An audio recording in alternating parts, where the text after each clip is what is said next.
በኦሮሚያ ክልል ሰሜን ሸዋ ዞን ወረጃ ርዕሶ ወረዳ ልዩ ስሙ አሊዶሮ መውጫ በተባለ ስፍራ ታጣቂዎች ዛሬ እኩለ ቀን ላይ የአንድ የህዝብ ማመላለሻ አውቶቡስ ተሳፋሪዎችን በሙሉ አፍነው መውሰዳቸውን ዋዜማ ሰምታለች። ታጣቂዎቹ እገታውን የፈጸሙት ከአዲስ አበባ ወደ አማራ ክልል ሲጓዝ በነበረ ፈለገ ጊዮን በተሰኘ የህዝብ ማመላለሻ አውቶቡስ ተጓዦች ላይ እንደሆነ ምንጮች ተናግረዋል። ታጣቂዎቹ አፍነው ከወሰዷቸው ተሳፋሪዎች መካከል በርካታ ሴቶች እንደሚገኙበት ምንጮች ገልጸዋል። በዚሁ ስፍራ በተደጋጋሚ ተመሳሳይ እገታ ወንጀሎች እንደሚፈጸሙ ዋዜማ ከዚህ ቀደም በተደጋጋሚ መዘገቧ አይዘነጋም። ይህን በየቀኑ አዳዲስ መረጃዎችን በማራኪ ሁኔታ የሚያቀርብላችሁን ቅኝት ዴይሊ ቻናል ሰብስክራይብ በማድረግ አዳዲስ መረጃዎችን በጊዜው ያገኙ።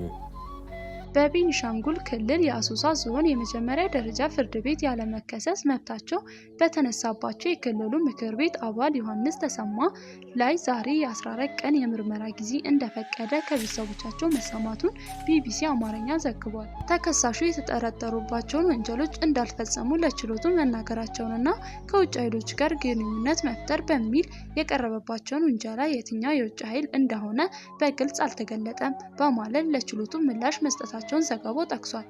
በተያያዘ የክልሉ ፍትህ ቢሮ የክልሉ ህገ መንግስት ማሻሻያ ከምርጫ ክልሎች አደረጃጀት ጋር የሚያገናኘው ነገር የለም በማለት ለክልሉ ቴሌቪዥን በሰጠው ማብራሪያ ተናግሯል። ቢሮ የህገ መንግስት ማሻሻያ ያስፈለገው የክልሉ ምክር ቤት ህብረ ብሔራዊና አካታች እንደሆነ ለማስቻል እንደሆነ መግለጡን ጣቢያው ጠቅሷል።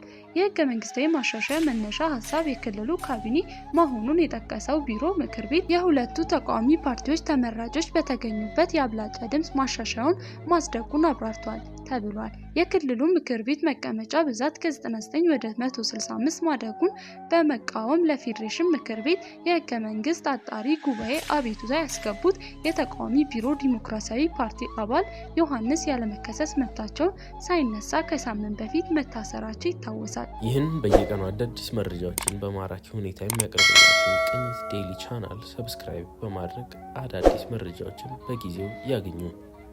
ኢሰመኮ በትግራይ ክልል በአዲ ጉደሞ ከተማ መጋቢት 2 ቀን የከተማዋን አስተዳደር ለመቆጣጠር ሲባል በተነሳ ግርግርና ሁከት 4 ሰዎች አካል ጉዳት እንደደረሰባቸው ማረጋገጡን አስታውቋል።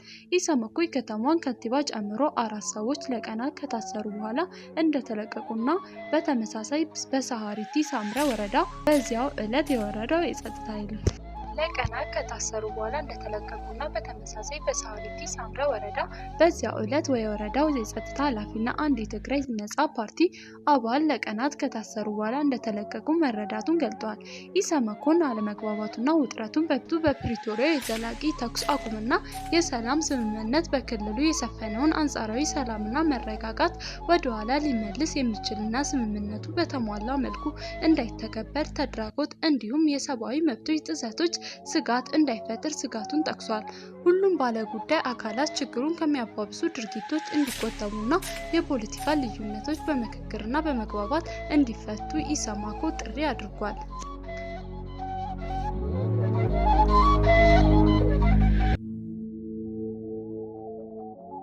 የአዲስ አበባ ከተማ አስተዳደር ካቢኔ በከተማዋ መደበኛ ያልሆነ ጎዳና ላይ ንግድን ስርዓት ለማስያዝ ያጸደቀው ደንብና መደበኛ ባልሆኑ ንግዶች መሰማራት የሚችሉት የከተማው ነዋሪዎች ብቻ እንዲሆኑ እንደሚደነግግ መረዳቱን ሪፖርተር ዘግቧል።